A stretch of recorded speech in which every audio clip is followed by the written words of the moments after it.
గౌరవ ముఖ్యమంత్రి గారు విద్యపై చేసే ఎలాంటి ఖర్చునైనా రాష్ట్ర ఉజ్వల భవిష్యత్తు కోసం పెట్టే పెట్టుబడిగానే పరిగణిస్తారు. అర్హులైన విద్యార్థులందరికీ ఉచితంగా ఉన్నత విద్యను అందించే పూర్తి బాధ్యతను వహిస్తున్న ఏకైక రాష్ట్రం మన రాష్ట్రమే.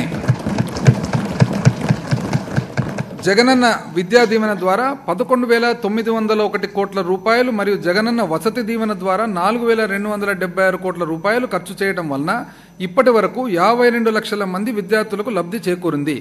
ఉన్నత విద్యలో డ్రాపౌట్ శాతం 2018-19 సంవత్సరంలో 20.37% కాగా 2022-23 సంవత్సరానికి 6.62% గణనీయంగా తగ్గింది.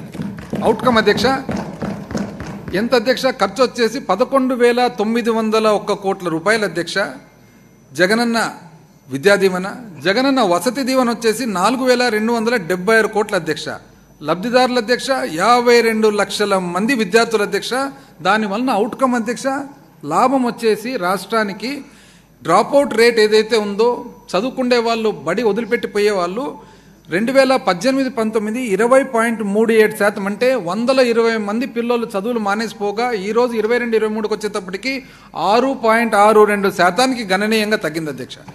మధ్యలోనే చదువు ఆపేస్తున్న విద్యార్థుల శాతం గణనీయంగా తగ్గటానికి పై 2 పథకాలు సమర్థవంతంగా అమలు చేయడమే కారణమని గౌరవ సభకు తెలియజేస్తున్నాను.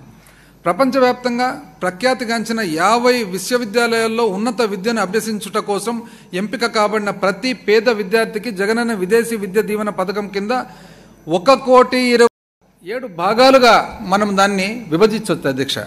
ఆ 7 భాగాలు కూడా ఒక భాగం తర్వాత ఒక భాగము క్లియర్గా ఆ విధానం ఏమి, ఆ పరిపాలన విధానం ఏమి, ఆ ఆలోచన ఏమి, ఆ ఆలోచన వెనకాల దానికి కారణమేమి, అయితే ఆ ఆలోచన పరిపాలన వలన యాక్చువల్గా రిజల్ట్ ఏమి, అవుట్కమ్ ఏమనేది కూడా నేను చెప్పబోతా ఉన్నాను అధ్యక్ష. ఎందుకంటే ఈ బడ్జెట్లో ఈ ముఖ్యంగా అవుట్కమ్ అధ్యక్ష 5 సంవత్సరాల పాలన తర్వాత అవుట్కమ్ ఏమొచ్చింది అనేది అధ్యక్ష. అయితే ఆ 7 విధానాలు వచ్చేసి అధ్యక్ష సుపరిపాలన ఆంధ్ర, సామర్థ్య ఆంధ్ర, మన మహిళా మహారాణుల ఆంధ్ర అధ్యక్ష. ఐ రిపీట్ అధ్యక్ష, మన మహిళా మహారాణుల ఆంధ్ర, అన్నపూర్ణ ఆంధ్ర, సంక్షేమ ఆంధ్ర, సంపన్న ఆంధ్ర, భూభద్ర ఆంధ్ర.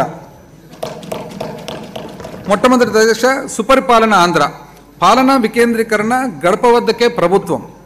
ప్రజల సాధికారత మరియు వికేంద్రీకరణలు సుపరిపాలన మరియు అభివృద్ధికి అత్యంత ముఖ్యమైనవి. వీటిని ప్రజల చెంతకు తీసుకువెళ్లే దిశగా మా ప్రభుత్వం అనేక చర్యలను చేపట్టింది. ఇందులో భాగంగా గ్రామ స్థాయి నుంచి ప్రభుత్వం